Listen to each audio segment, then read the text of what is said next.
पहले की बात है, यरूशलेम की पुरानी धरती पर एक आदमी रहता था जिसका नाम था यीशु।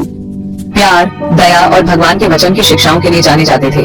यीशु ने दूर दूर से लोगों को अपनी बातें सुनने और उनके चमत्कार देखने के लिए आकर्षित किया। लेकिन हर कोई यीशु को अच्छाई का रूप नहीं मानता था। शहर के कुछ नेताओं और शिक्षकों को उनके बढ़ते प्रभाव और उनके द्वारा बताई गई सच्चाई से खतरा महसूस हुआ। उन्होंने यीशु को गिरफ्तार करने की योजना बनाई, क्योंकि उन्हें उनके द्वारा लाए गए बदलाव से डर लगता था। यीशु के शिष्यों में से एक यहूदा भ्रम और डर के कारण 30 चांदी के सिक्कों के लिए यीशु को धोखा देने के लिए तैयार हो गया। एक शांत रात में जब यीशु गेतशेमनी के बगीचे में प्रार्थना कर रहे थे, यहूदा सैनिकों के साथ वहां पहुंचा। उसने यीशु को गले लगाया, जिससे सैनिकों को संकेत मिला कि किसे गिरफ्तार करना है।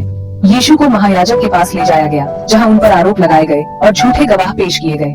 उनकी बेगुनाही के बावजूद नेताओं ने फैसला किया कि यीशु एक खतरा है जिसे खत्म किया जाना चाहिए।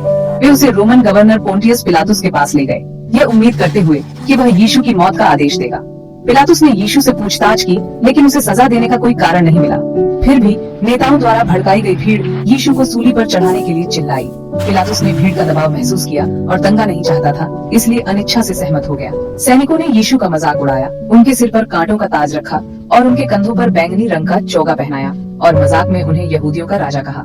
वे उसे एक भारी लकड़ी के क्रॉस के साथ गोलगोथा नामक जगह पर ले गए, जिसका अर्थ है खोपड़ी की जगह। वहाँ उन्होंने यीशु के हाथों और पैरों को क्रॉस पर कीलों से ठोंक दिया और उसे ऊंचा उठा दिया।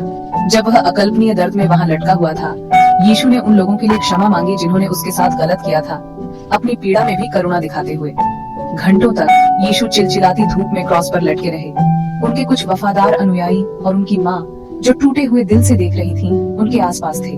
अंत में यीशु ने पुकारा, पूरा हुआ, और उन्होंने अपनी आखिरी सांस ली। मानो परमेश्वर के पुत्र के जाने का शोक मना रहा हो। आसमान काला हो गया और धरती कांप गई। यीशु के शरीर को उनके अनुयायियों ने क्रॉस से उतारा। उन्होंने उसे लिनन के कपड़े में लपेटा और उसे एक कब्र में रखा, जिसे एक बड़े पत्थर से बंद कर दिया गया था। ये सुनिश्चित करने के लिए कि कोई उनके शरीर को न चुराए, बाहर पहरेदार तैनात किए गए थे।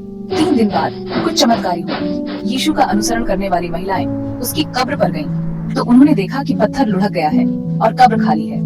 एक स्वर्गदूत उन्हें दिखाई दिया और कहा, डरो मत, क्योंकि मैं जानता हूँ कि तुम यीशु को ढूंढ रही हो, जिसे सूली पर चढ़ाया गया था। वह यहाँ नहीं है, वह जी उठा है। अपने पुनरुत्थान के बाद यीशु अपने शिष्यों और कई अन्य लोगों को दिखाई दिए, यह साबित करते हुए कि उन्होंने मृत्यु पर विजय प्राप्त की है और अनंत जीवन की आशा प्रदान की है। उन्होंने अपने अनुयायियों को दुनिया के हर कोने में अपनी शिक्षाओं का प्रसार करने का निर्देश दिया। अंत में यीशु स्वर्ग में चढ़ गए, यह वादा करते हुए कि वह हमेशा उनके साथ आत्मा में रहेंगे। उनका बलिदान और पुनरुत्थान ईसाई धर्म की आधारशिला बन गया, जो पाप और मृत्यु पर प्रेम और क्षमा की विजय का प्रतीक है।